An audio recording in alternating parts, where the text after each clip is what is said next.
Olá, visitantes!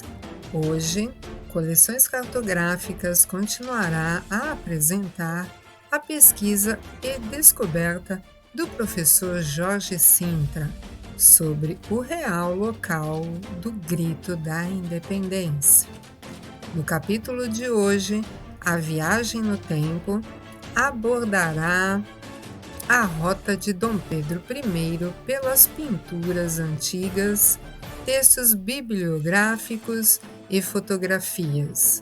Fiquem agora com o segundo capítulo.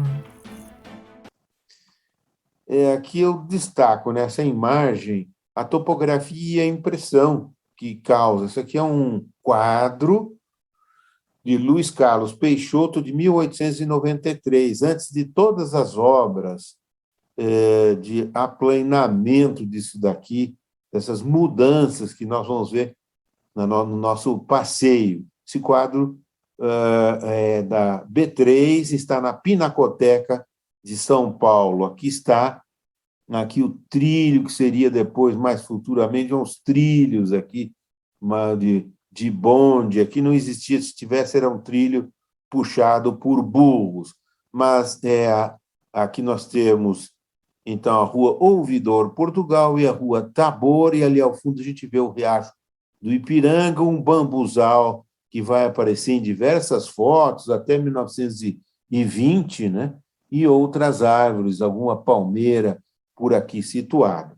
Aqui nós temos, então, esse aterrado, temos pessoas aqui e casas, olha só, deste outro lado aqui do riacho, do lado de cá, a gente vê um subidão e um platô ali em cima, né? Nós vamos a isso logo mais. Vou mostrar, então, de novo, esse aterrado. Isso aqui é o Antônio Parreiras, que está no Museu Paulista. Óleo sobre tela, uma paisagem nos campos do Ipiranga. Aqui a gente vê à esquerda o orfanato, aqui a Casa Canto e Melo, e lá em cima o museu, né, já muito recentemente construído, 1890. Outra imagem interessante, essa daqui assim que está, é um comodato da B3, está com o MASP, a outra está mesmo na Pinacoteca, aqui, aquela anterior. Quem pintou foi Edmund Pink, um desses viajantes que vieram ao Brasil. E o nome do quadro é Vista do Ipiranga, local onde o atual imperador Dom Pedro, o então príncipe regente, declarou a independência do Brasil. Um nome bem comprido mesmo. O que nós vemos aqui de interessante? Essa trifurcação dos caminhos, que eu já falava, né?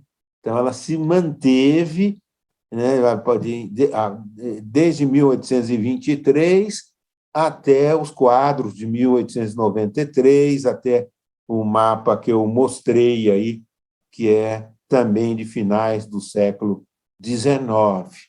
Estranha, à primeira vista, a falta do riacho, mas é que ele está aqui escondido pelas árvores, é o que se chama em geografia mata-galeria. É uma mata com margem dos dois lados. Hoje isso seria preservação ambiental aqui. Essas matas-galerias ou mata ciliar, que serve de caminho para os animais silvestres que habitam na mata.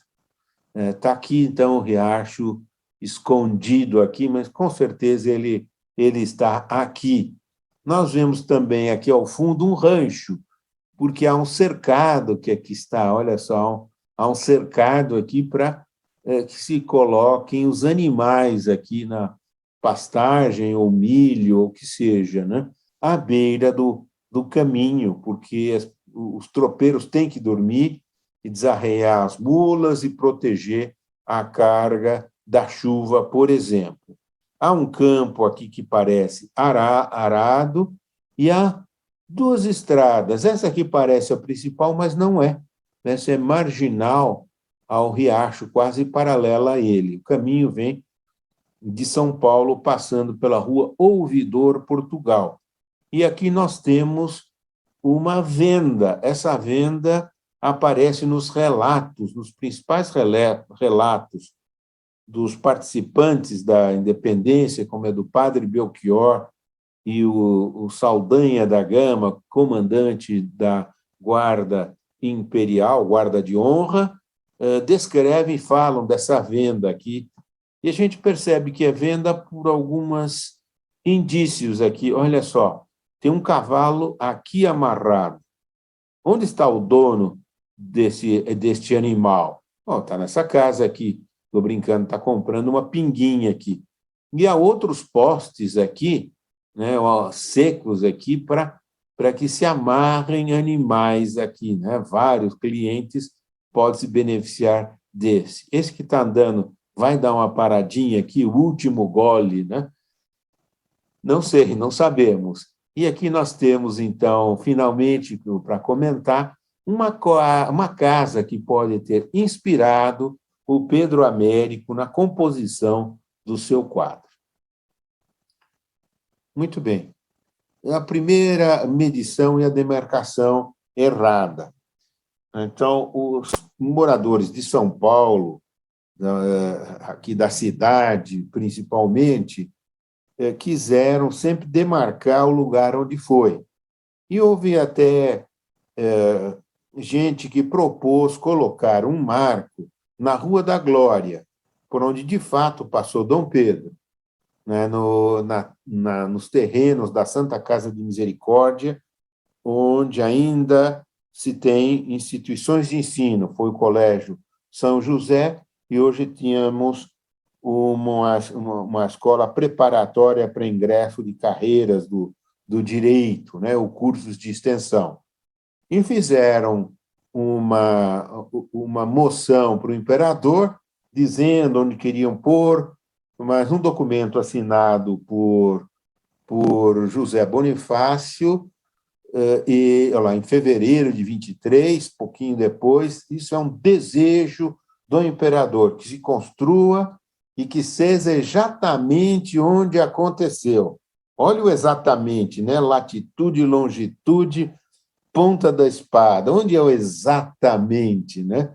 Tendo em conta que o cavalo ocupa um espaço, a guarda de honra, então, com mais 20, 30 animais ali, enche um local que não pode ser delimitado no metro quadrado, nem muito menos, né?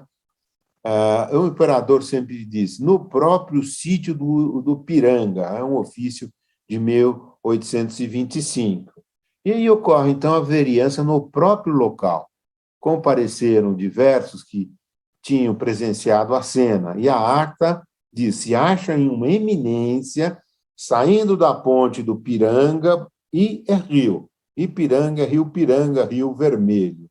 Ipiranga era todo o bairro, mas Ponte do Piranga é do rio Riacho do Ipiranga, para o lado de Santos, quer dizer, saindo da ponte e indo para Santos.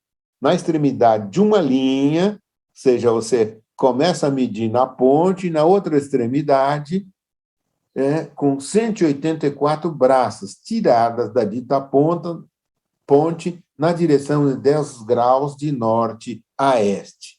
Essa ata está reproduzida 100 anos depois, quase, né, numa revista do Instituto Histórico. Mas quem quiser vai nos jornais e nas atas de São Paulo e encontra também.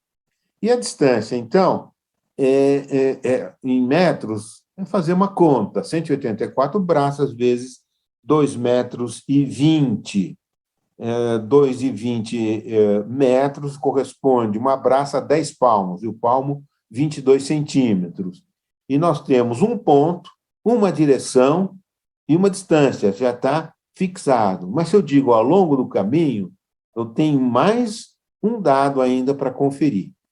E aí o que aconteceu?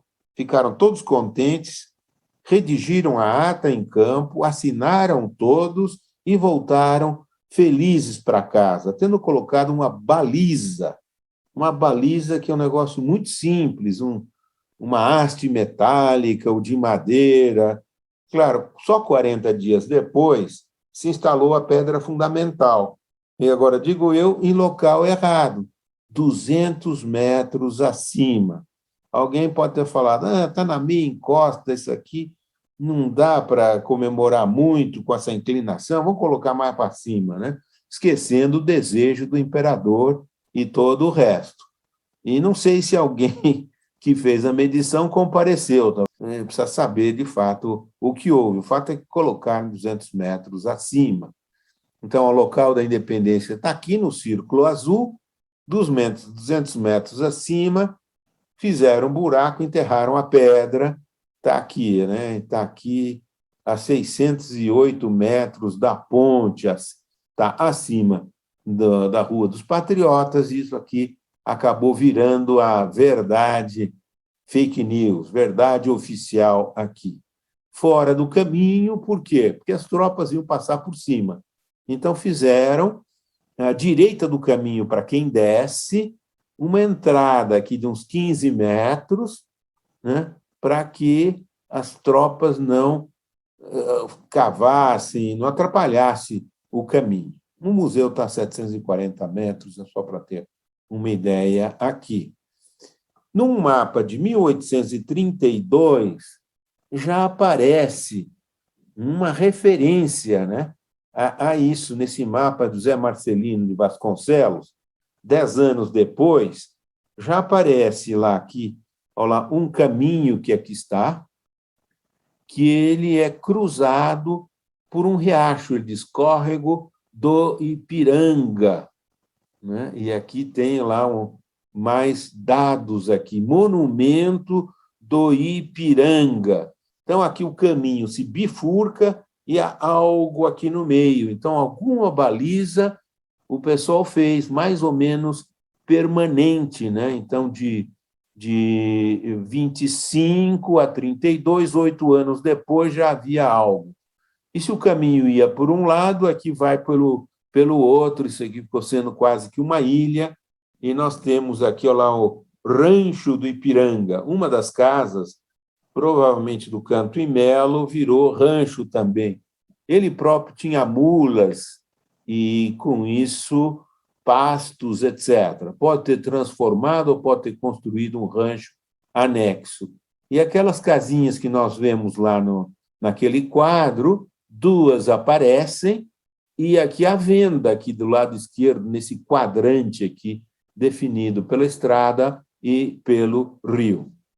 E aqui, essa linha dupla é, sem dúvida, o riacho ou o rio Tamanduateí, que vai receber o Ipiranga logo aqui abaixo, né? Oi, pessoal! Quanta informação interessante vemos até aqui, não é? Está sendo uma real viagem no tempo. É como se estivéssemos lá. E o que teremos no próximo capítulo? Conheceremos os supostos locais do grito com diversos tipos de marcações. E vejam só, até monumento perdido houve na história. Aguardem!